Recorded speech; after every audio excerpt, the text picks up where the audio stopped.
ओम नमो भगवते वासुदेवाय नमः। प्रेम से बोलो बृहस्पति भगवान की जय। नमस्कार दोस्तों, आपका हमारे YouTube चैनल धार्मिक कथाएं और कहानियां में स्वागत है। आज मैं आपको बृहस्पतिवार व्रत की संपूर्ण कथा सुनाऊंगी। अगर आपको यह कथा अच्छी लगी तो आप वीडियो को लाइक, सब्सक्राइब और शेयर ज़रूर कीजिएगा। आइए सुनते हैं बृहस्पतिवार व्रत की कथा। बहुत समय पहले की बात है। भारत में एक राजा राज्य करता था। वह अति प्रतापी एवं दानी था। वह प्रतिदिन मंदिर में भगवत दर्शन करने जाता था और गुरु और ब्राह्मण की सेवा भी किया करता था। उसके द्वार से कोई भी याचक निराश नहीं लौटता था। वह प्रत्येक गुरुवार को व्रत रखता और पूजन करता था। हर दिन गरीबों की मदद करता था, परंतु यह बातें उसकी रानी को पसंद नहीं थी। वह ना तो व्रत करती थी और ना किसी को एक भी पैसा दान के रूप में देती थी। वह राजा को भी ऐसा करने से रोकती थी। एक समय की बात है, जब राजा शिकार खेलने वन में गए। महल में सिर्फ रानी और दासी थी। उस समय गुरु बृहस्पति साधु का रूप धारण कर राजा के दरवाजे पर भिक्षा मांगने आए। साधु ने रानी से भिक्षा मांगी तो वह कहने लगी, हे साधु महाराज, मैं इस दान्य पुण्य से तंग आ गई हूँ। इस काम के लिए तो मेरे पति देव ही बहुत हैं। अब आप ऐसा करो कि सारा धन नष्ट हो जाए तथा मैं आराम से रह सकूं। साधु का वेश रखे बृहस्पति देव ने कहा, हे देवी, तुम अति विचित्र हो। संतान और धन से कोई दुखी नहीं होता, सभी इसे चाहते हैं। पापी भी पुत्र और धन की इच्छा करता है। अगर तुम्हारे पास धन बहुत है तो भूखे मनुष्यों को भोजन कराओ, ब्राह्मणों को दान दो, प्याऊ लगवाओ, धर्मशालाएं बनवाओ, कुएं, तालाब, बावड़ी, बाग बगीचे आदि बनवाओ तथा निर्धनों की कुंवारी कन्याओं का विवाह करवाओ। साथ ही यज्ञ आदि करो। इस प्रकार के कर्मों से आपके कुल का एवं आपका नाम लोक परलोक में प्रसिद्ध होगा एवं स्वर्ग की प्राप्ति होगी। किंतु वह मूर्ख रानी साधु की इन बातों से खुश नहीं हुई। वह बोली, हे साधु महाराज, मुझे ऐसी संपत्ति की आवश्यकता नहीं जो मेरी काम न आए तथा जिसको मैं अन्य लोगों को दान कर दूं, जिसको रखने और संभालने में ही मेरा सारा समय नष्ट हो जाए। साधु ने रानी को समझाने का बहुत ही प्रयत्न किया, परंतु रानी अपनी बात पर अडिग रही। तब साधु ने कहा, हे देवी, यदि तुम्हारी ऐसी ही इच्छा है तो जैसा मैं तुम्हें बताता हूँ तुम वैसे ही करना। बृहस्पतिवार के दिन घर को गोबर से लीपना, अपने केशों को पीली मिट्टी से धोना, केशों को धोते समय स्नान करना, राजा से कहना कि वह भी हजामत करवाए, भोजन में मांस मदिरा खाना, कपड़े धोबी के यहाँ धुलने डालना। इस तरह 7 बृहस्पतिवार निरंतर करने से तुम्हारा सब धन नष्ट हो जाएगा। ऐसा कहकर साधु रूपी बृहस्पति देव अंतर्ध्यान हो गए। रानी ने साधु के कहे अनुसार ही 7 बृहस्पतिवार वैसे ही करने का विचार किया। साधु के बताए अनुसार करते हुए उसे केवल 3 बृहस्पतिवार ही बीते थे कि उसकी समस्त धन संपत्ति नष्ट हो गई। कहे अनुसार ही करने से भरपेट भोजन के लिए भी दोनों समय परिवार तरसने लगा तथा सांसारिक भोगों से दुखी रहने लगा। इस प्रकार के अभावग्रस्त जीवन से तंग आकर एक बार राजा रानी से कहने लगा कि हे रानी, तुम यहाँ पर रहो, मैं दूसरे देश को जाता हूँ, क्योंकि यहाँ पर मुझे सभी मनुष्य जानते हैं, इसीलिए मैं यहाँ कोई कार्य नहीं कर सकता। देश चोरी परदेश भीख के समान है। ऐसा कहकर राजा परदेश चला गया। वहाँ जंगल में लकड़ी काट कर लाता और उन्हें शहर में बेचकर जीवन यापन करने लगा। राजा के जाने के पश्चात इधर उसके बिना रानी और दासी दुखी रहने लगी। किसी दिन भोजन मिलता तो किसी दिन जल पीकर ही रहना पड़ता। एक समय रानी और दासी को 7 दिन बिना भोजन के व्यतीत हो गए। तो रानी अपनी दासी से बोली, हे दासी, यहाँ समीप के ही नगर में मेरी बहन रहती है जो बहुत धनवान है। तू उसके पास जा और वहाँ से 5 सेर भेजर मांग कर लिया, जिससे कुछ समय के लिए गुजर बसर हो जाएगी। दासी उसकी बहन के पास गई। बृहस्पतिवार का दिन था। रानी की बहन उस समय ध्यान मग्न होकर पूजा कर रही थी। दासी ने रानी की बहन से कहा, हे रानी, मुझे आपके पास आपकी बहन ने भेजा है, मुझे 5 सेर भेजर दे दो। दासी ने अपनी बात अनेक बार कही, परंतु रानी की बहन ने कोई उत्तर नहीं दिया, क्योंकि वह उस समय बृहस्पतिवार की कथा सुन रही थी। रानी की बहन से जब दासी को कोई अपेक्षित उत्तर नहीं मिला तो वह अति दुखी हुई। उसे क्रोध भी आया। लौटकर वह रानी से बोली, हे रानी, आपकी बहन बहुत धनी स्त्री है, परंतु वह अति घमंडी भी है। वह छोटे लोगों से बात भी नहीं करती। 5 सेर भेजर देने के लिए मैंने उससे बहुत बार कहा, परंतु उसने कोई उत्तर नहीं दिया। इस प्रकार मुझे निराश एवं खाली हाथ लौटना पड़ा। रानी बोली, हे दासी, इसमें मेरी बहन की किसी प्रकार का कोई दोष नहीं है। जब बुरे दिन आते हैं तब कोई सहारा नहीं देता, अपने पराये हो जाते हैं। अच्छे बुरे का ज्ञान विपत्ति में ही होता है। जो ईश्वर की इच्छा होगी वही होगा। यह सब हमारी भाग्य का दोष है। उधर पूजा समाप्त होने के पश्चात रानी की बहन ने सोचा कि मेरी बहन की दासी आई थी, परंतु मैंने उसे कोई उत्तर नहीं दिया। इससे वह बहुत दुखी हुई होगी। कथा सुनकर तथा विष्णु भगवान का प्रसाद ग्रहण कर वह अपनी बहन के घर आई तथा बोली, हे बहन, मैं बृहस्पतिवार का व्रत कर रही थी। तुम्हारी दासी आई, परंतु कथा समाप्त होने से पूर्व ना उठते हैं और ना ही बोलते हैं, इसीलिए मैं नहीं बोली। बताओ दासी, किस कार्य से मेरे पास गई थी? रानी बोली, बहन, हमारे घर अनाज नहीं था तथा राजा परदेश गए हुए हैं। वैसे तुमसे कोई बात छिपी नहीं है, इस कारण मैंने दासी को तुम्हारे पास 5 सेर भेजर लेने के लिए भेजा था। इस पर रानी की बहन बोली, हे बहन, बृहस्पति भगवान सबको मनवांछित फल देते हैं। देखो, शायद तुम्हारे घर में किसी कोने में अनाज रखा हो। यह सुनकर रानी की बहन की बातें से विस्मित होकर दासी घर के अंदर गई तो वहाँ उसे एक घड़ा भेजर का भरा मिला। उसे बड़ा ही आश्चर्य हुआ, क्योंकि उसके अनुसार घर का एक एक बर्तन अन्न से खाली था। उसने बाहर आकर रानी को सारा वृत्तांत सुनाया। दासी अपनी रानी से कहने लगी, हे रानी, देखो, वैसे भी हमको जब अन्न नहीं मिलता तो वह भी व्रत समान ही है। अगर इनसे व्रत की विधि तथा कथा पूछ ली जाए तो बृहस्पतिवार का व्रत हम भी किया करेंगे। और फिर दासी के कहने पर रानी ने अपनी बहन से बृहस्पतिवार व्रत, पूजन विधि एवं नियमों के बारे में विस्तार से पूछा। उन्होंने बताया, जो बृहस्पतिवार के व्रत में चने की दाल और मुनक्का से विष्णु भगवान का केले की जड़ में पूजन कर दीपक जलाता है, पीला भोजन करता है, पीले वस्त्र धारण करता है तथा प्रेम पूर्वक बृहस्पति भगवान की कथा सुनता है। इस प्रकार करने से गुरु भगवान उस भक्त से प्रसन्न होते हैं, धन, अन्न, पुत्र देते हैं, मनवांछित मनोकामना पूर्ण करते हैं। व्रत एवं पूजन की विधि बताकर रानी की बहन अपने घर लौट गई। तत्पश्चात रानी और दासी दोनों ने निश्चय किया कि बृहस्पति देव भगवान का व्रत एवं पूजन जरूर करेंगे। 7 दिन पश्चात जब बृहस्पतिवार आया तो दोनों ने व्रत रखा। दासी घुड़साल में जाकर चना और गुड़ बीन लाई और उसकी दाल बनाकर केले की जड़ में विष्णु भगवान का पूजन किया। अब भोजन पीला कहाँ से आए, यह सोचकर दोनों बड़ी दुखी हुई।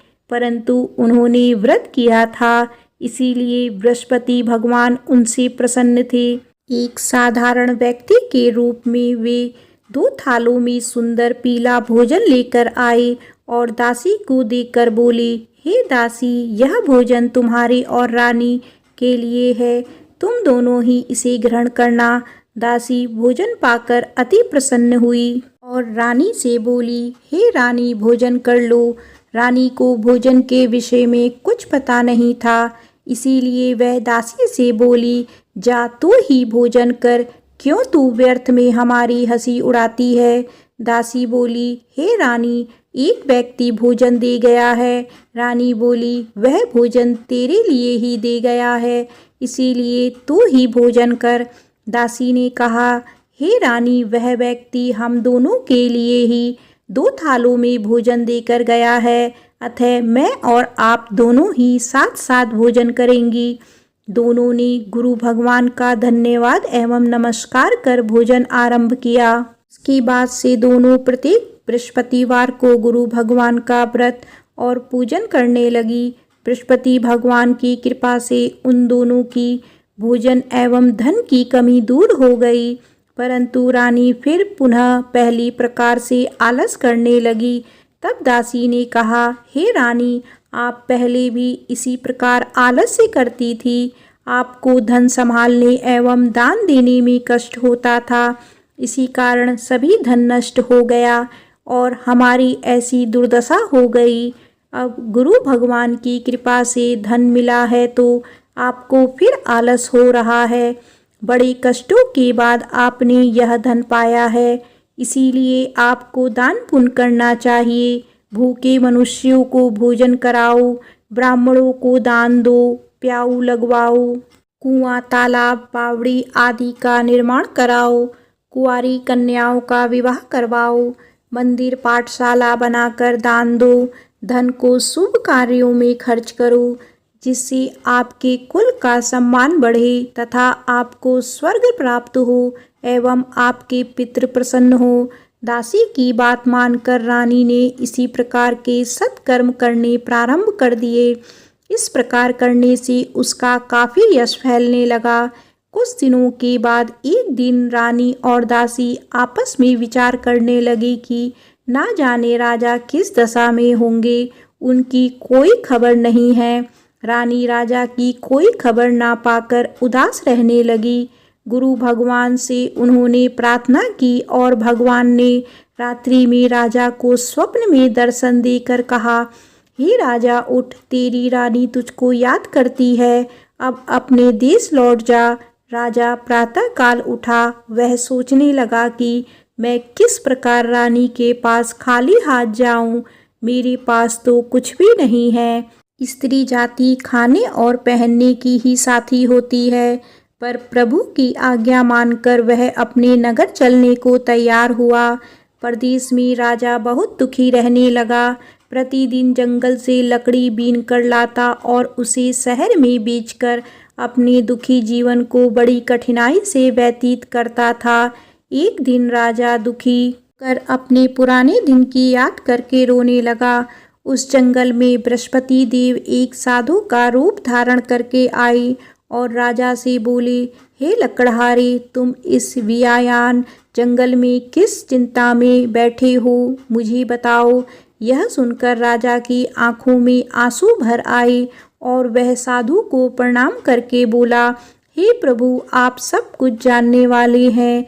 इतना कहकर राजा ने साधु को अपनी समस्त व्यथा सुना दी। तब साधु रूपी गुरु भगवान राजा से बोले, हे राजन, तुम्हारी पत्नी ने बृहस्पतिवार के दिन बृहस्पति देव का अपमान किया था, जिसके कारण तुम्हारी यह दुर्दशा हुई। अब तुम किसी प्रकार की चिंता मत करो, भगवान तुम्हें पहले से अधिक धन प्रदान करेंगे। देखो, तुम्हारी पत्नी ने बृहस्पतिवार का व्रत आरंभ कर दिया है। अब तुम भी बृहस्पतिवार का व्रत करके चने की दाल व गुड़ जल को लोटे में डालकर केले का पूजन करो, फिर कथा कहो या सुनो। भगवान तुम्हारी सभी इच्छाएं की पूर्ति करेंगे। साधु के वचन सुनकर राजा बोला, हे प्रभु, मुझे लकड़ी बेचने के पश्चात इतना पैसा भी नहीं बचता कि भोजन करने के उपरांत कुछ भी बचा सकूं। मैंने रात्रि में अपनी रानी को व्याकुल एवं व्यथित देखा है। मेरे पास कोई साधन नहीं जिससे उसका समाचार भी जान सकूं। इसके अतिरिक्त मैं बृहस्पति देव की कथा भी नहीं जानता, जिसे कह या सुनकर मैं व्रत धारण कर भगवान बृहस्पति देव का पूजन कर सकूं। साधु ने कहा, हे राजा, तुम किसी बात की चिंता ना करो। बृहस्पतिवार के दिन तुम नित्य की भांति लकड़ियां लेकर शहर में जाओ। तुम्हें रोज से दुगना धन प्राप्त होगा, जिससे तुम भली भांति भोजन कर लोगे तथा गुड़ एवं चने का प्रसाद खरीदकर बृहस्पति देव की पूजा भी कर सकते हो। बृहस्पतिवार की कहानी इस प्रकार से है। प्राचीन समय में एक बहुत ही निर्धन ब्राह्मण था। उसके कोई संतान नहीं थी। ब्राह्मण नित्य पूजा पाठ करता। ब्राह्मण स्वभाव से दयालु तथा धार्मिक विचारों वाला व्यक्ति था, परंतु उसकी पत्नी बहुत मलिनता के साथ रहती थी। वह ना तो स्नान करती थी और ना किसी देवता की पूजा करती। सुबह उठते ही सर्वप्रथम भोजन करती, बाद में घर के अन्य कार्य करती। अपनी पत्नी की ऐसी आदत के कारण ब्राह्मण देवता बहुत दुखी थे। वह अपनी पत्नी को बहुत समझाते, किंतु उसका कोई परिणाम ना निकलता। भगवान की कृपा से ब्राह्मण की स्त्री के कन्या उत्पन्न हुई। वह कन्या ब्राह्मण के घर में बड़ी होने लगी। वह बालिका प्रातःकाल ही स्नान करके भगवान विष्णु का जप करती, बृहस्पतिवार का व्रत भी करने लगी। पूजा पाठ समाप्त कर पाठशाला जाती तो अपनी मुट्ठी में जौ भर कर ले जाती और पाठशाला जाने के रास्ते में डालती जाती। भगवान बृहस्पति की कृपा से वही जौ स्वर्ण के हो जाते थे, तो लौटते समय उनको बीनकर घर ले आती। एक दिन वह बालिका सूप में उन सोने के जौ को फटक कर साफ कर रही थी। तभी उसकी माँ ने उसे देख लिया और कहा, हे बेटी, सोने के जौ को फटकने के लिए सूप भी सोने का ही होना चाहिए। दूसरे दिन बृहस्पतिवार था। कन्या ने व्रत रखा और भगवान बृहस्पति से प्रार्थना करके कहा, हे प्रभु, यदि मैंने सच्चे मन से श्रद्धा पूर्वक आपका पूजन एवं व्रत किया हो तो कृपया करके मुझे सोने का सूप दे दो। बृहस्पति देव ने उसकी प्रार्थना स्वीकार कर ली। नित्य की भांति वह कन्या जौ फैलाती हुई पाठशाला चली गई। पाठशाला से लौटते कर जब वह जौ बीन रही थी तो बृहस्पति भगवान की कृपा से उसे सोने का सूप प्राप्त हुआ। उस सोने के सूप को वह घर ले आई और उसमें जौ साफ करने लगी, परंतु उसकी माँ का आचरण वैसा ही रहा। एक दिन वह कन्या सोने के सूप में जौ साफ कर रही थी। उसी समय अचानक उस नगर का राजकुमार वहां से होकर निकला। कन्या के रूप एवं कार्य को देखकर राजकुमार कन्या पर मोहित हो गया। राजमहल लौटकर राजकुमार अन्न तथा जल त्याग कर उदास होकर लेट गया। राजा को जब अपने पुत्र द्वारा अन्न जल त्यागने का समाचार प्राप्त हुआ तो अपने मंत्रियों के साथ वह राजकुमार के पास आए और बोले, हे बेटा, तुम्हें किस बात का दुख है? किसी ने तुम्हारा अपमान किया है अथवा कोई और कारण है तो मुझे बताओ, मैं वही करूँगा जिससे तुम प्रसन्न होगे। राजकुमार ने अपने पिता की बातें सुनी तो वह बोला, आपकी कृपा से मुझे किसी प्रकार का कष्ट नहीं है। किसी ने मेरा अपमान भी नहीं किया है, परंतु मैं उस कन्या के साथ विवाह करना चाहता हूँ जो सोने के सूप में सोने के जौ फटक रही थी। यह सुनकर राजा आश्चर्य में पड़ गया और बोला, हे राजकुमार, इस तरह की कन्या का पता तुम लगाकर मुझे बताओ, मैं तुम्हारा विवाह उसके साथ अवश्य ही करा दूंगा। राजकुमार ने प्रसन्न होकर राजा को उस ब्राह्मण कन्या के घर का पता बताया। राजा के आदेश पर मंत्री उस कन्या के घर गया और राजा को आदेश ब्राह्मण को कह सुनाया। ही दिन बाद ब्राह्मण की कन्या का विवाह राजकुमार के साथ हो गया। घर से कन्या के विदा होते ही उस ब्राह्मण के घर में पहले की तरह निर्धनता वापस आने लगी। अब भोजन के लिए अनाज भी बड़ी मुश्किल से मिलता था। एक दिन दुखी होकर ब्राह्मण देवता अपनी बेटी से मिलने गए। बेटी पिता की ऐसी अवस्था को देखकर अत्यंत दुखी हुई और उसने अपनी माँ का समाचार पूछा। ब्राह्मण ने पुत्री को सभी हाल कह सुनाया। पुत्री ने अपने पिता को बहुत सा धन देकर विदा कर दिया। इस प्रकार ब्राह्मण का कुछ समय सुखपूर्वक व्यतीत हुआ, लेकिन धन समाप्त होने के बाद स्थिति पूर्ववत हो गई। ब्राह्मण फिर अपनी पुत्री के यहाँ गया और उससे सभी हाल कह सुनाया। पुत्री बोली, हे पिताजी, आप अपने साथ माताजी को यहाँ लिया लाओ। मैं उन्हें वह विधि बता दूंगी जिससे दरिद्रता दूर हो जाएगी। ब्राह्मण देवता अपनी पत्नी को साथ लेकर अपनी पुत्री के पास राजमहल पहुँचे तो पुत्री अपनी माँ को समझाने लगी, हे माँ, तुम सुबह उठकर सर्वप्रथम स्नान आदि करके भगवान विष्णु का पूजन किया करो तो सब निर्धनता दूर हो जाएगी। तो उसकी माँ ने उसकी एक ना मानी। वह सुबह उठकर सर्वप्रथम अपनी पुत्री के घर में बचा जूठन खा लेती थी। एक दिन उसकी बेटी को अपनी माँ पर बहुत गुस्सा आया। उसने उस रात को कोठरी में खाने का सारा सामान निकालकर अपनी माँ को उसमें बंद कर दिया। प्रातः कोठरी से अपनी माँ को निकालकर तथा स्नान आदि कराकर पूजा पाठ करवाया तो उसकी माँ की बुद्धि ठीक हो गई। इसके बाद वह प्रतिदिन पूजा पाठ करती और प्रत्येक बृहस्पतिवार को व्रत भी रखने लगी।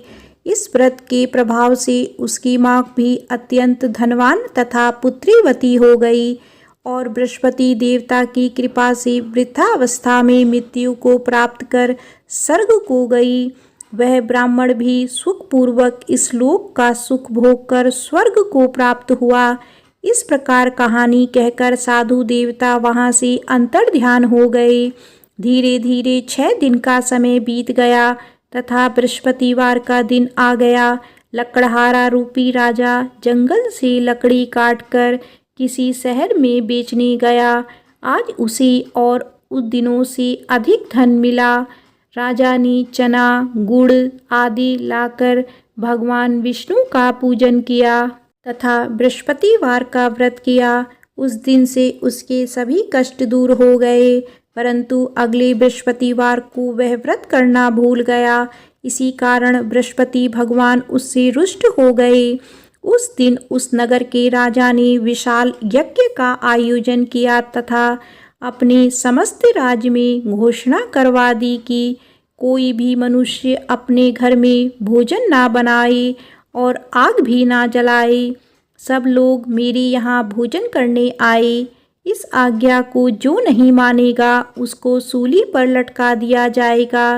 राजा की आज्ञानुसार राज्य के सभी निवासी राजा के भोज में सम्मिलित होने गए, परंतु लकड़हारा कुछ विलंब से पहुंचा। इसीलिए राजा उसको भोजन कराने अपने साथ महल में ले गए। जब राजा लकड़हारे को भोजन करा रहे थे तो रानी की दृष्टि उस खूंटी पर पड़ी जिस पर उसका 9 लखा हार लटका हुआ था। उसे खूंटी पर हार लटका दिखाई नहीं दिया। रानी को निश्चय हो गया कि मेरा हार इस लकड़हारे ने चुरा लिया है। उसी समय रानी की जिद पर राजा ने सैनिक बुलवाकर लकड़हारे को जेल में डलवा दिया। जेल खाने में बंद वह लकड़हारा बहुत दुखी होकर विचार करने लगा कि ना जाने कौन सी पूर्व जन्म के कुकर्म से मुझे यह दुख प्राप्त हुआ है। जेल में बंद लकड़हारा भगवान बृहस्पति को याद करने लगा। तत्काल बृहस्पति देव साधु के रूप में प्रकट हो गए और उसकी दशा देखकर कहने लगे, अरे मूर्ख, तूने बृहस्पतिवार को बृहस्पति देव की कथा एवं व्रत करना भूल गया, इसी कारण तुझे यह दुख प्राप्त हुआ है। अब किसी प्रकार की चिंता मत कर, बृहस्पतिवार के दिन जेल खाने के दरवाजे पर तुझे 50 पैसे पड़े मिलेंगे। तुम उन पैसों से प्रसाद मंगाना, भगवान बृहस्पति का पूजन एवं कथा कहना, कथा का प्रसाद स्वयं भी ग्रहण करना तथा दूसरों को भी कराना। इस प्रकार करने से तुम्हारे सभी कष्ट दूर हो जाएंगे। अगले बृहस्पतिवार राजा को जेल के दरवाजे पर पैसे मिले। राजा ने पूजा का सामान मंगवाकर कथा कही और प्रसाद बांटा। उसी रात बृहस्पति देव ने उस नगर के राजा को सपने में दर्शन देकर कहा, हे राजा, तूने जिस आदमी को जेल खाने में बंद कर रखा है वह निर्दोष है, वह राजा है, उसे छोड़ दो। रानी का 9 लखा हार उसी खूंटी पर लटका हुआ है। अगर तू ऐसा नहीं करेगा तो मैं तेरी राज्य को नष्ट कर दूंगा।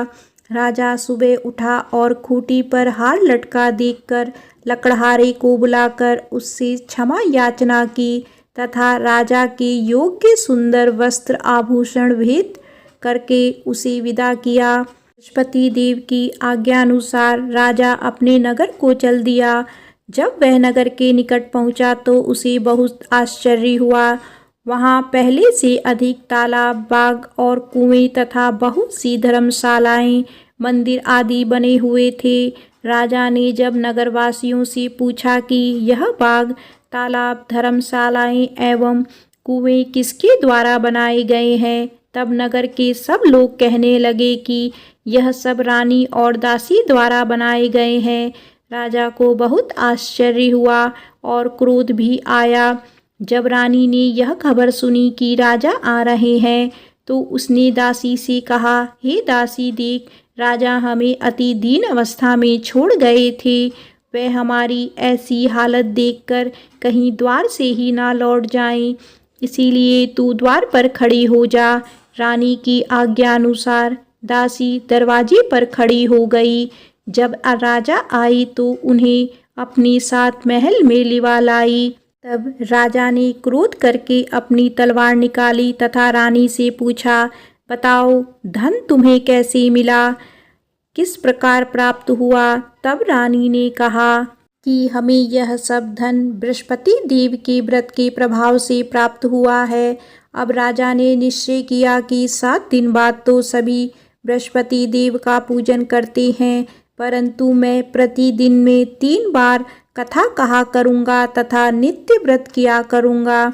अब हर समय राजा के दुपट्टे में चने की दाल बंधी रहती तथा दिन में 3 बार वह कथा कहता।